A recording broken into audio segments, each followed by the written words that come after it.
Hello, this is Marsha McClain, your professional sister. Thank you so much for being with me on today. I do have a topic that's kind of uncomfortable. We're going to talk about the Breonna Taylor situation, but I want to talk to you first about my book. I felt kind of weird talking about my book and then talking about somebody passing, but this is how, unfortunately, I have to do two things at one time, and I hope you understand it. So let me talk to you about my book, Raising a Prodigal, A Story of Encouragement. I want to thank you all who have pre-ordered.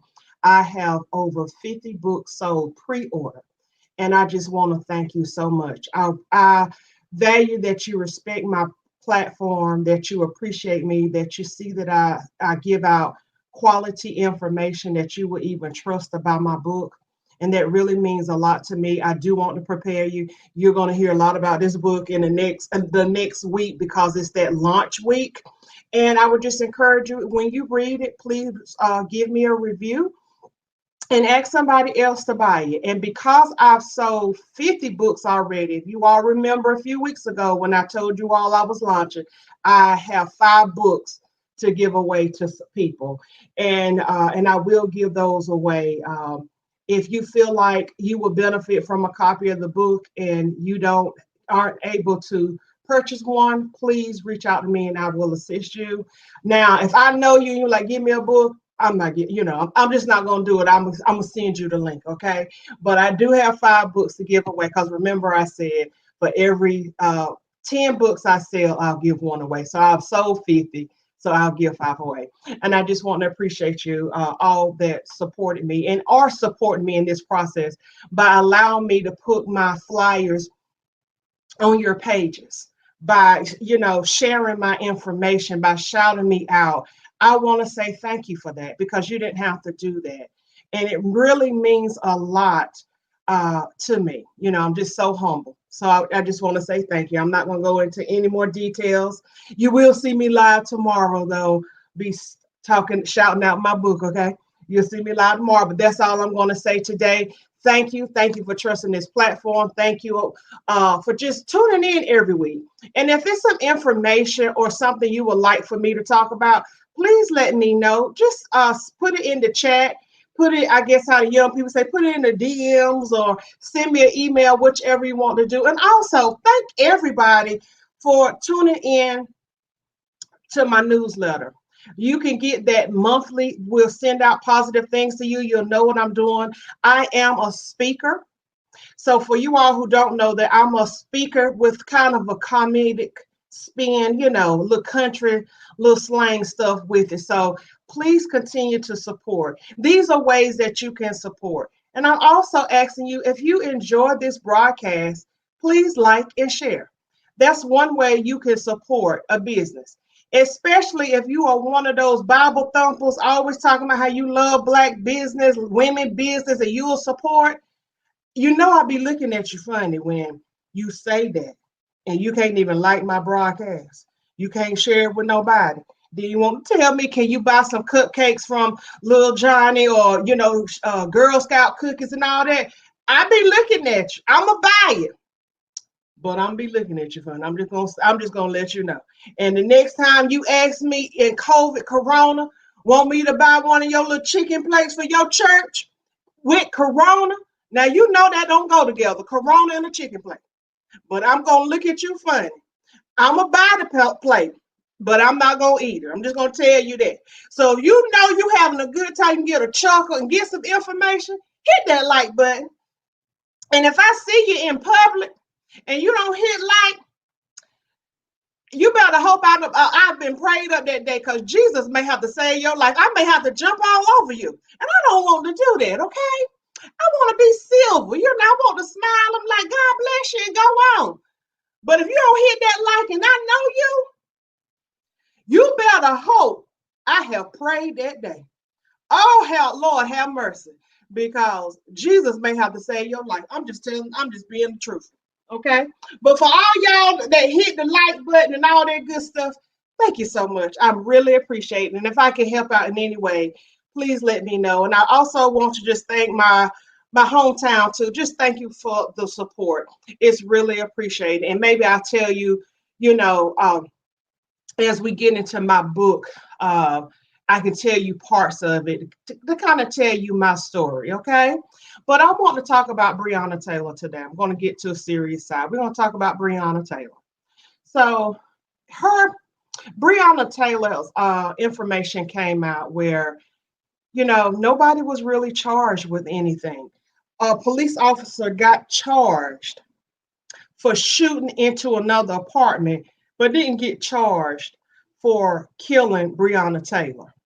And from my understanding, if you all know different information from me, let me know, or type it in the chat. But from my understanding, her boyfriend, they had a warrant for her ex-boyfriend.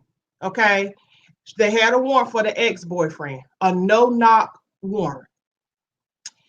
And so no knock, they tried to say they announced police.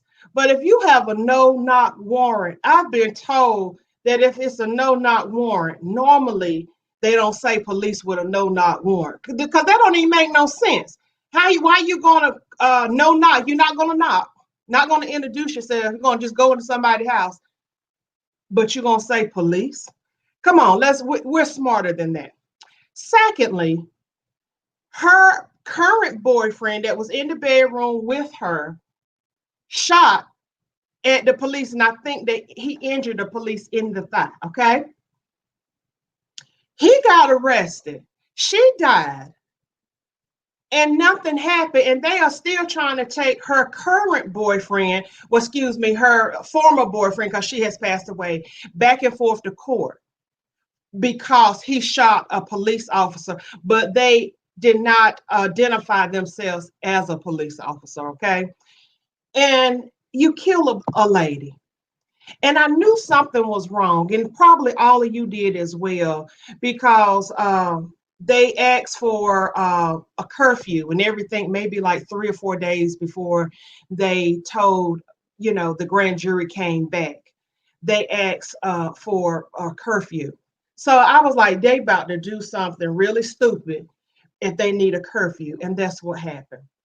And I know that that attorney general, they're calling him a sellout. They're calling him all type of names. I don't know the man, but I will say this, and please don't think too badly of me, but if you do, oh well. If I'm not mistaken, that black man is married to Mitch McConnell's niece, okay? So I believe he drank the Kool-Aid. I'm not trying to be funny, but I'm just saying, you married to Mitch McConnell. If you all don't know who Mitch McConnell is, that's that little older white guy in DC that's very negative. He's been in DC for a whole number of years, but he married to his niece. I think he done drunk the Kool-Aid. Now, I don't know the law that well. I will have a police officer here on this show on October, sometime later. I don't want to give you the wrong date, but I will have a police officer to talk about some of these things in 2 to 3 weeks, if I'm not mistaken. But he is a local police officer. However, let's get back to the attorney general. I do think he drank the Kool-Aid. I do think he did some things in error, but maybe it wasn't an issue to him, because sometimes, and I'm saying this, and if I'm wrong, I don't mind saying I'm wrong. But sometimes when you get in political office, you have to make backdoor deals. You can't just sit here and think about the general public. You think about your career also. Is he a sellout? I don't know. Did he do some things wrong? Probably so. Probably so. And he has said some ugly statements about African Americans, about Black people. And that always concerns me when you are a Black person yourself and you are talking very poorly about your race. That always is a concern to me, okay? So so I think he did something wrong. But let me tell you what else that attorney general did that gave me a pause to look at him and say, yes, he has drank the Kool-Aid. This indictment Thank you so much, Linda Young. Mitch McConnell is the senior majority leader in DC. Okay. So, and he is, like I said, the attorney general where Breonna Taylor stays is married to his niece. Okay. So, this indictment, this information came out 50 years to the day that Emmett Till's family, if I'm not mistaken, buried him and found out, not buried him, found out no information was going to be, nothing was going to be done to the people who killed Emmett Till. And I know some of you all may be younger, but know your history. Know who Emmett Till is, and I will put it in the chat. And if anybody want to help a sister out today, I will appreciate that. Know about that, Emmett Till. Emmett Till was not killed by police, but I just thought it was very shocking and appalling that that came out on such a historical date, 50 years after that. And it got a lot of people angry. It's like, again, Black people don't matter. We don't count when it comes to our lives, our value. And they will use someone in our own camp to let us know we don't matter. And if you are white America, you may not understand some of my conversation today, but I hope you will still stay tuned in, like, and share. Okay. It feels like we don't matter. I put in the chat where, because I hear a lot of people say, blue lives matter, blue lives matter. And I need to tell you, blue lives is a choice. That's an occupation. Black lives is not a choice. We can't change this on and off. We can't. It's not a choice for us. And we have to matter to ourselves to let you all know we ought to matter. And the sadness of it all is people act like they don't understand that. It's like, well, I don't know what that is. So when you see Black Lives Matter, either you have to say all lives matter or you have to say blue lives matter. Now, I agree with you, all lives matter, but it is a subset of all lives that is disregarded, and that's especially Black people, okay? And today, it's a Black female. But I still want to emphasize blue lives matter is a choice, it's an occupation. It is not something you get to take that uniform on and off. I can't take this on and off. So I just want you to understand that, okay? So I want to talk about Breonna Taylor. This was an aspiring nurse. I think she was about 26 years old. She's never going to be able to live her life dreams of becoming a nurse. She didn't even get to lay eyes on who killed her. She was sleeping. And the person who did it, they only got a slap on the wrist for firing recklessly into another apartment. And so my question to you is that fair? Is that realistic? And this has been going on for so many years and decades. And there do need to be reform. I don't think you need to defund the police department, but I do think you need to change the money around so that reform can happen, so these good old boy systems can be taken away. Okay. So what do I mean when I say uh, change? Maybe some re-education. I remember when I was a teenager, okay, I tried to get a job at Food Line. And they made me take a psychological test. And this was back in the 90s, okay? And they told me that they were concerned about my my answer to two or three questions that showed that I may be impulsive and showed that I may have some anger issues. It showed that back in the 90s.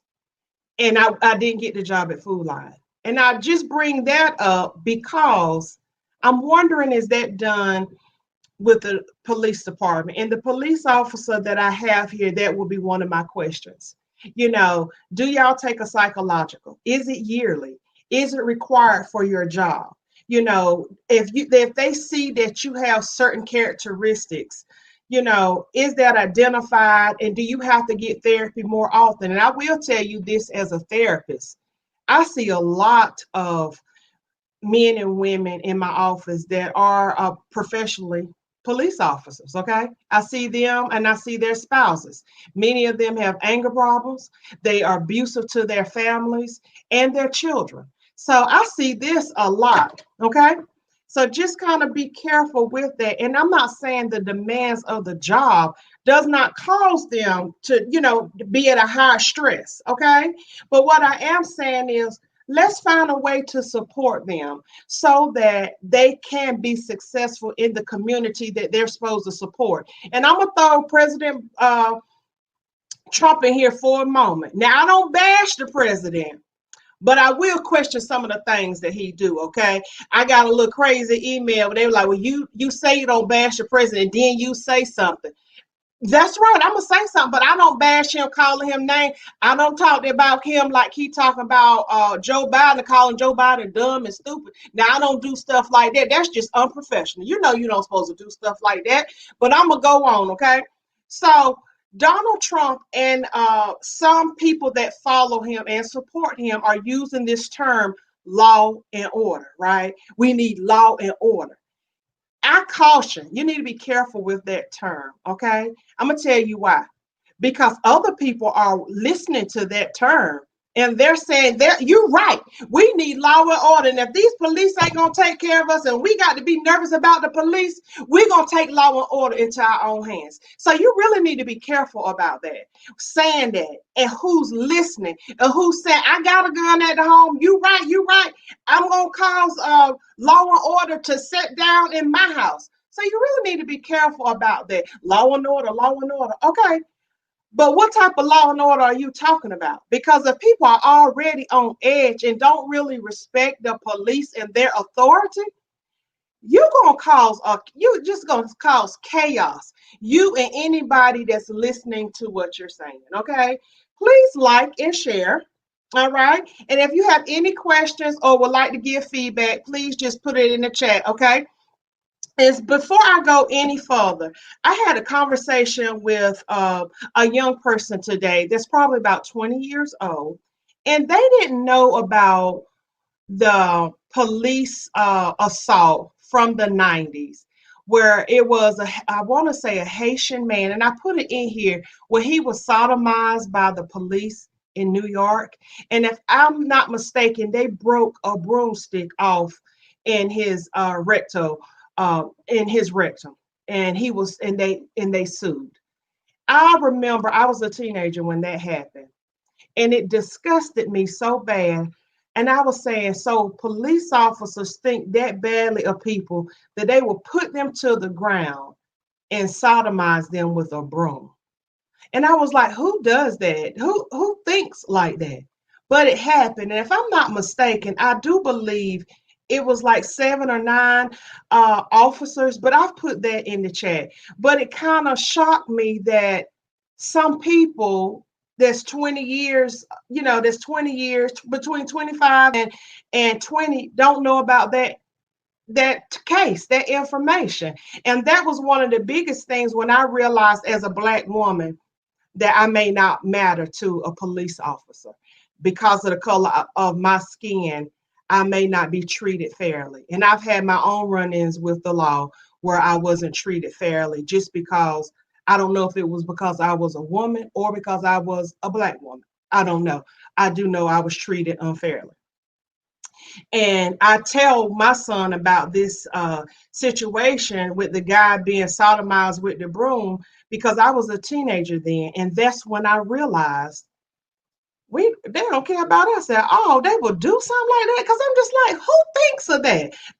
But it's the most disgusting thing that you can do. You know what I mean? So that's when I realized to start having conversations. And Emmett Till, that little baby, when how his face was messed up. Don't misunderstand me. That didn't happen by the police, but I'm talking about Black history, that brutality part that I have learned about, witnessed, and have shared with my son. Okay. And so when things like Breonna Taylor happened and nothing happens to the people who killed her, it just continuously lets you know you really don't matter. You can be in a situation where you've done nothing wrong. And if I'm not mistaken, Breonna Taylor did not have a criminal record. She wasn't selling drugs or anything like that. She was asleep in her bed and she still got shot. She still lost her life. And it's like she doesn't matter. And I'm concerned about that for the generation, 2 generations that's behind me. You're letting them know they don't matter. And they're different from my generation. They tear crap up. They'll tear it down. They'll, snatch it all the way down to the ground. And I'll be honest with you, I don't have the courage to do that. I just don't. I don't have the courage to do that. But somebody may. And that's why we need reform, true reform. Okay. We need people that's going to get in there and really work and want to change and stop judging people by the color of their skin. Now, you can say, I don't do that, but you do.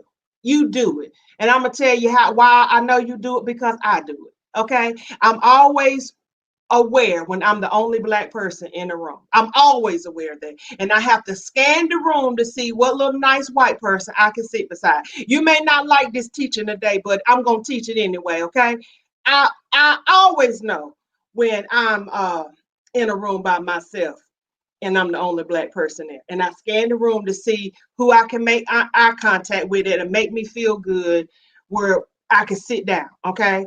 I'm always prepared for the stupid questions about my hair and, why your hair like that and all these little silly things. Or what do you think about this? And I'm like, why are you asking me that? You asking me that because I'm Black. Okay.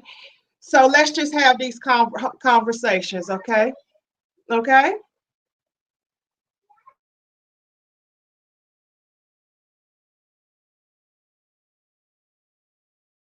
All right. So I want you to kind of think about those type of things. We all have I'm not saying that we're racist, and they say Black people can't be racist. I don't know what the word is. Linda Young, if you are in the thing, can you tell me what the word is? They say Black people can't be racist, that other people are racist towards us. I just want to make sure I'm using the right wording. But I know that I can always tell when I am in the room by myself, okay? By myself with just Caucasians, okay? And I'm always leery, unfortunately, when the police. I always, yes, sir, no, sir. I make side contact. Like the way I'm looking here now, if I'm talking to a police, I kind of look like, so I can see them, but I can't look at them, because I want to live. Some people are saying, why should I have to do that? I agree with you. You shouldn't have to do that. But unfortunately, if you want to live and you're my complexion or around my complexion, you may have to do that extra, unfortunately. Okay. And I want you to educate yourself. So I got to thinking as well with Breonna Taylor's case. So he got accused, excuse me, he got charged with shooting into another apartment, right? So I was just wondering, was there not anything to charge him with? Like, has it never been another case where a police opened someone's door on a no-knock warrant and charged death, charge somebody to die? So I'm just wondering, could that have been why? Uh, could that have been why he was charged that? But then I also wonder too, did they just research, look for every little nook and cranny to give him the most minimum charge because they didn't see no value in her life?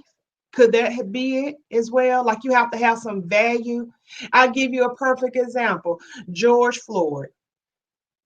I wonder if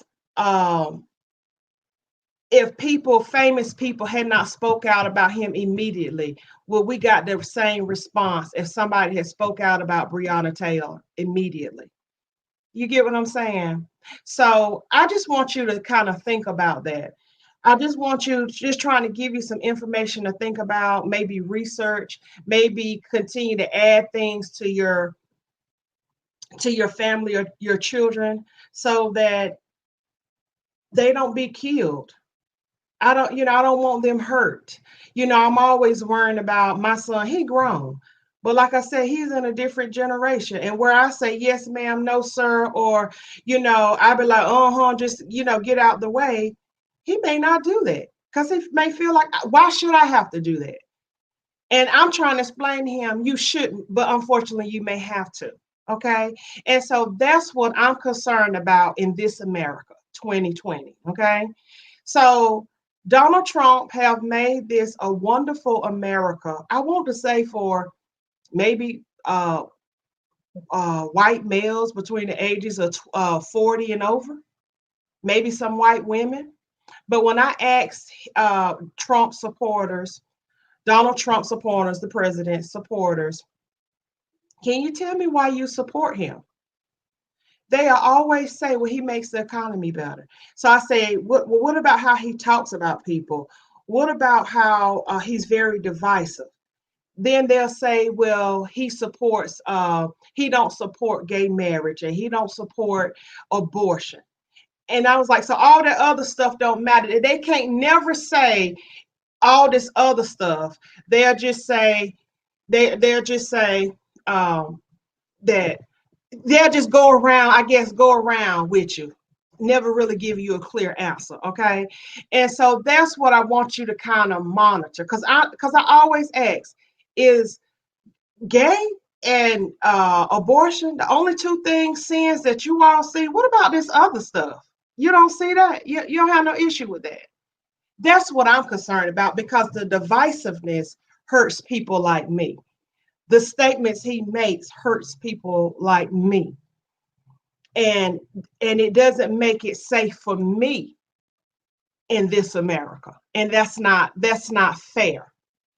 And so I just want you to think about that. And if you go to the polls and you are like, I'm not gonna think about what she said, that's her opinion, then that lets me know you want to continue in this America that we're currently in, this divisiveness, this law and order stuff, that you really don't care about what is going on and how we need to change things. And I bring up the president a lot today because not only that, he has done away with diversity training for police officers. That makes no sense to me. If you are a police officer and you're in different communities and you know nothing about that community, how are you going to police it? How are you going to make the people feel safe if you don't even know the main people in that community? Think about it. And you're saying there is no racism. Are you for real? Why you think four police officers was on George Floyd? I mean, come on, let's think about this stuff. Come on, you know, it's still a racist issue, and in my opinion, I think he has made it more easier for people to be racist. Look at all this stuff on YouTube, and so you can see people hollering and screaming and cussing, using all this old foul language when they don't get their way, and don't mind calling the police on you and all that old type of stuff. You know, and I can identify with it because I've had it happen to me, where I'm having to explain to a police officer why I'm where I'm at. And I'm asking myself, well, why not you asking all these other people? You know why he was? Because I was the only Black person there. And until you've had those type of experiences, you will never understand the significance of Breonna Taylor and people like her that have died or pain has been inflicted at the hands of the police brutality. So you need to wake up and open your eyes, okay? And how do we move forward? Let's acknowledge the errors. Let's acknowledge the errors, okay? Let's get these police officers some help. And I wonder sometimes, I don't know, I haven't treated any of these people, but I do wonder sometimes, how do you sleep at night knowing that a woman died on a no knock order? How do you sleep with that? How do you rationalize that? You have to talk to somebody. Let's have some discussion about it. Let's have some education about it, okay? We shouldn't have to be afraid of the police, and I'll give you my own story. I don't really care for state troopers, North Carolina state troopers.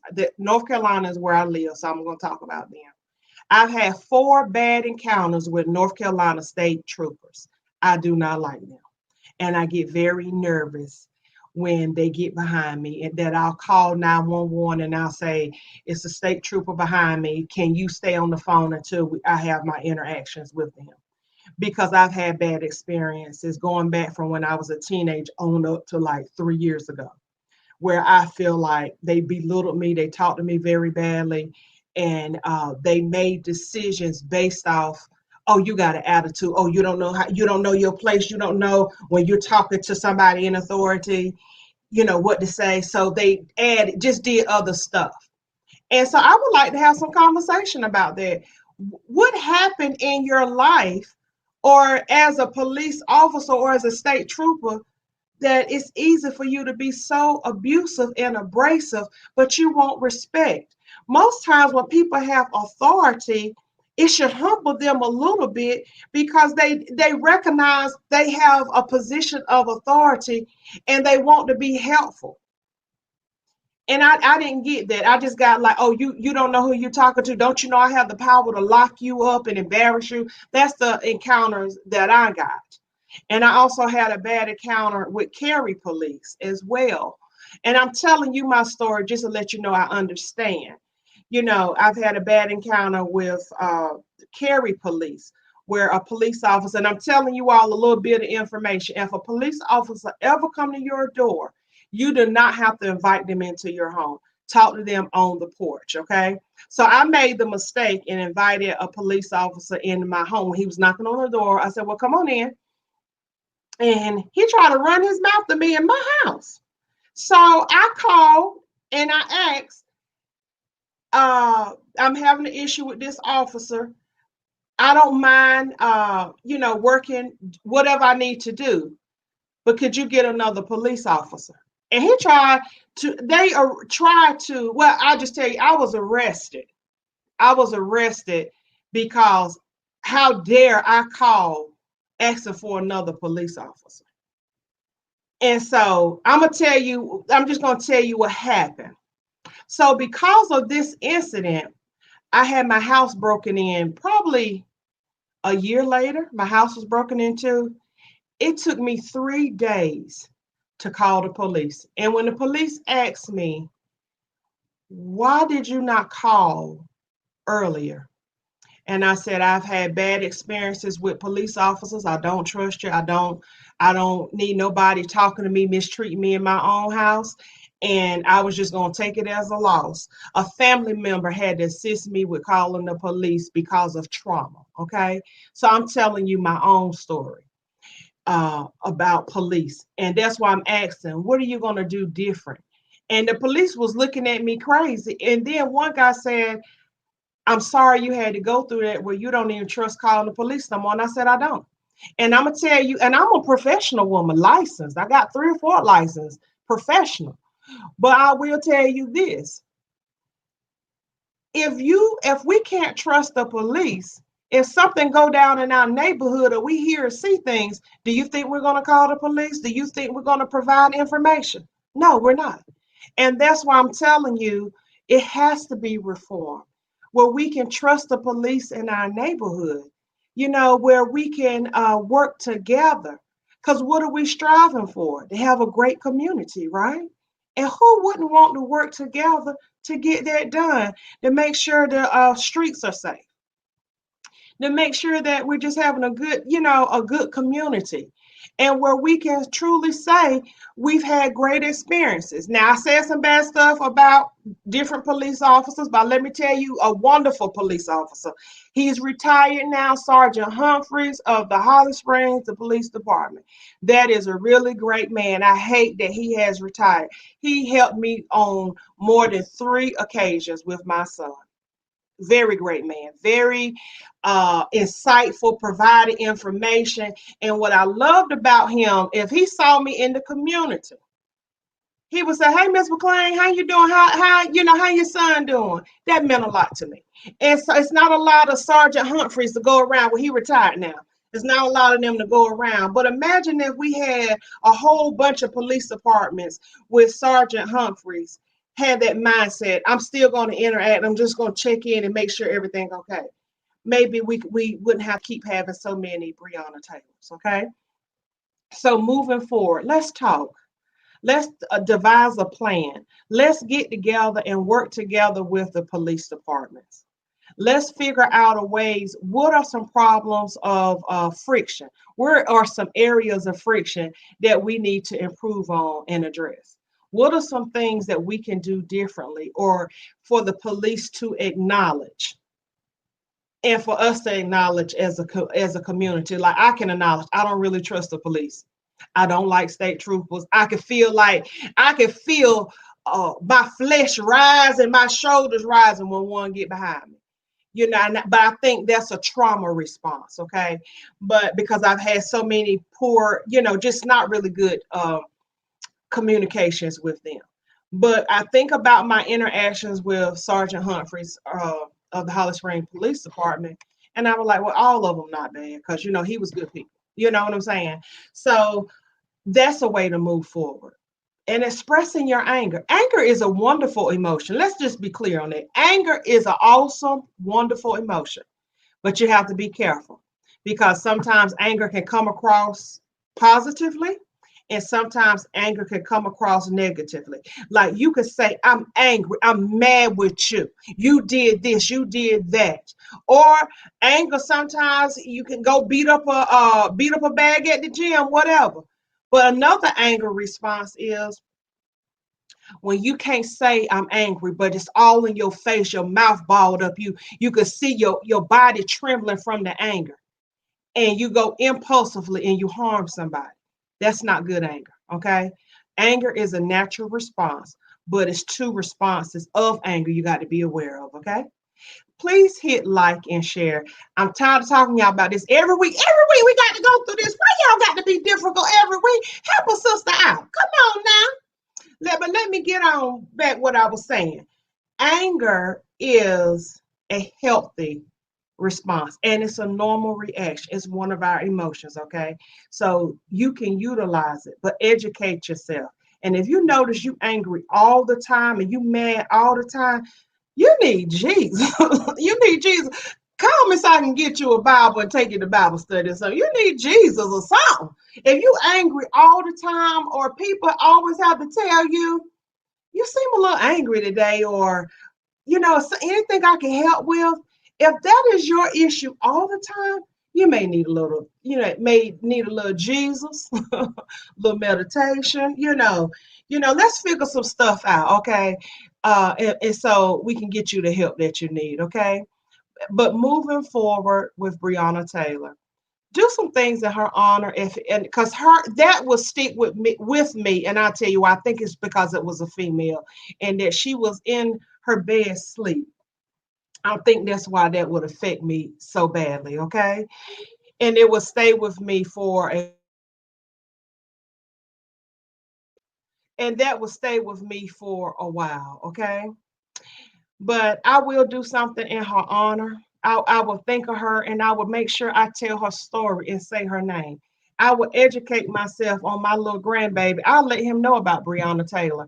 I'll let him know she did absolutely nothing wrong and that she died in her sleep due to some errors in the police department. Okay. So I will continue to tell her story just like my parents told me about Emmett Till. But I'm tired of collecting stories about Black people dying. Like I have to tell stories. I wish I could tell more stories of people being successful and being able to live out their full potential. That's what I wish I could do instead of holding her story as another tragedy in the Black community. All right. I hope I have said something to help you and that way move forward. Do something in her memory. Get yourself educated on your police department. Get involved. Don't just say it, do it. Get off the couch, get out the house, and get involved. Okay. Do that for yourself and do that for the Black community and a community as a whole. And I want to leave you with this. Remember, Black lives do matter. And blue lives is a choice. It's not an option like this black skin right here. I hope I've said something to help you. May the very best belong to you. Bye bye.